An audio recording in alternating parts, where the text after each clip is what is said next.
Hi, Dr. Butler here. Thank you so much for taking the time to learn more about your health today. I wanted to give you a update on my thoughts with regards to the coronavirus and COVID-19 situation that we're dealing with.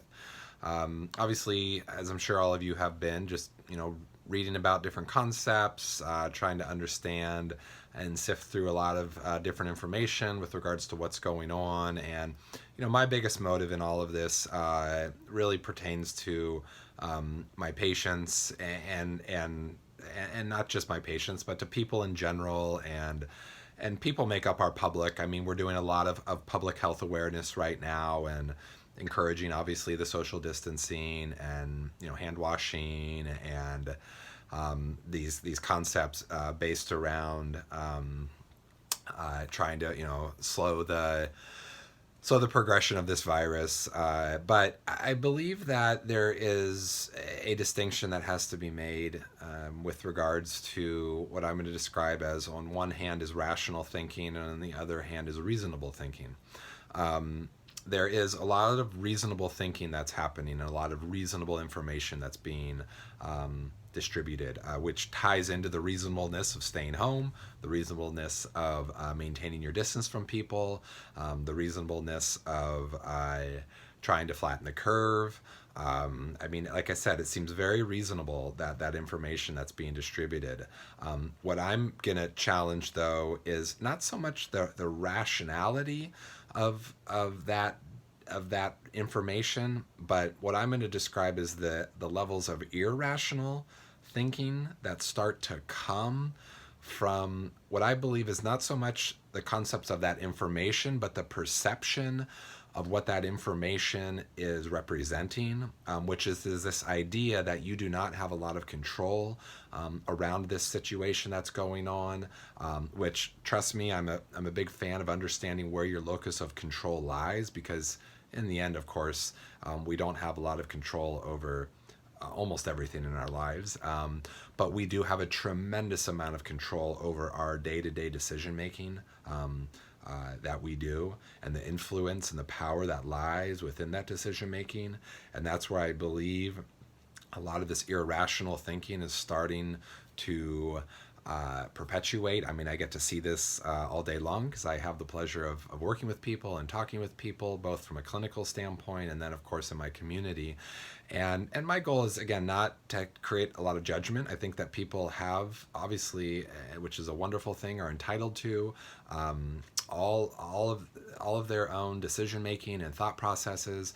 But I'm going to be a hopefully an encourager of pushing on you to think about the rationality of the levels of thinking that you have, and challenge you to possibly entertain the idea of looking at something differently, primarily from a method of supporting your own individual health, which then in turn, of course, moves forward to a public health standpoint, because I feel that the messages that are being conveyed right now obviously have a big undertone of fear in them. And fear, again, is not inherently a bad thing as long as action is taken by that fear. So there's a lot of fear, of course, through commercials and messages that literally state, if you don't stay home, you're going to kill someone. And again, is that reasonable? Yeah, maybe. I mean, if you have COVID-19 and you go out and you cough on someone and you're in a contagibility state and you cough on someone who's immunocompromised or elderly with dealing with multiple health conditions, and they get it and they succumb to the symptoms of this, could they die? Yeah, that's reasonable. Is that rational? That's what I'm having a little bit of a tough time with, is the rationality that we are not really encouraging the full story. We're not encouraging the full exploration of what also comes from a what I believe should be a public health standpoint, of this encouragement of the individual not only to be working on their social distancing, working on their hand washing and reduction of spreading of this virus, but the forgetfulness that as I mentioned before, the amount of power that you have in your decision making when it comes to your own health, your own immune function, the vitality of your system to be able to deal with these acute types of concerns is it's a disservice that we are doing to not be bringing that message with strength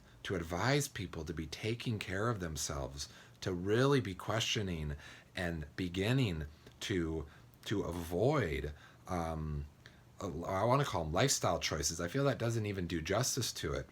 With regards to people's alcohol intake, sugar intake, uh, refined food intake. I mean, the things that you put in your body have a drastic impact on the level of your immune function, on the level of how your digestive system works. I don't think that most people, even in the professional setting, even in the medical setting, have a real good handle on how our immune systems work.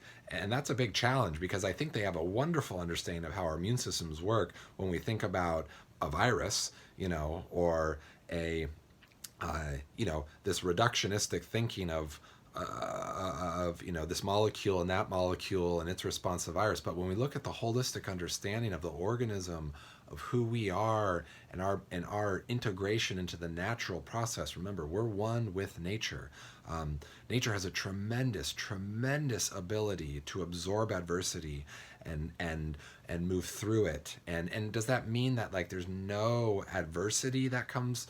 When I say that, like, it deals with a state of adversity, and there's always, like, impact and fallout that happens from that. So, but the idea that in our physiology, in our bodies, if we are doing the right set of routines, self-care routines, and this isn't inherently about what you're taking, like, well, just take more zinc, take more vitamin D, take more. I had a patient tell me quinine because of the hydroxy chloroquinolone.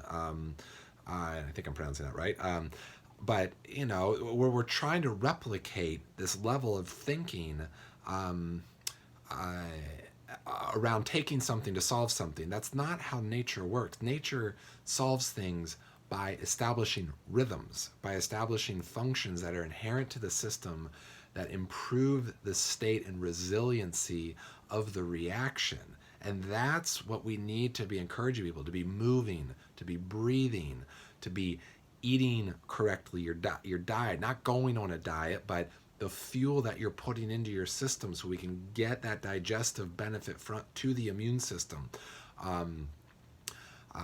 Things like hydrotherapy, castor oil packs, which might be new to you if you're not a patient of mine, but there is so much therapeutic benefit that comes from self-care routines, and there's so much power in that, and that choice is there for you day in and day out to be doing, that it will have a dramatic effect on our ability to deal with this current acute situation.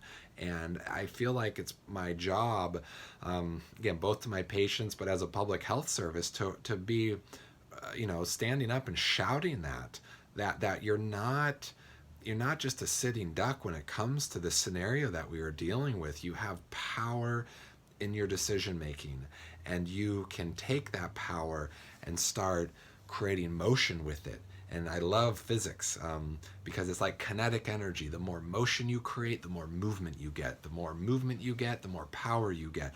The more confident that we get as a society, as a nation, as a species.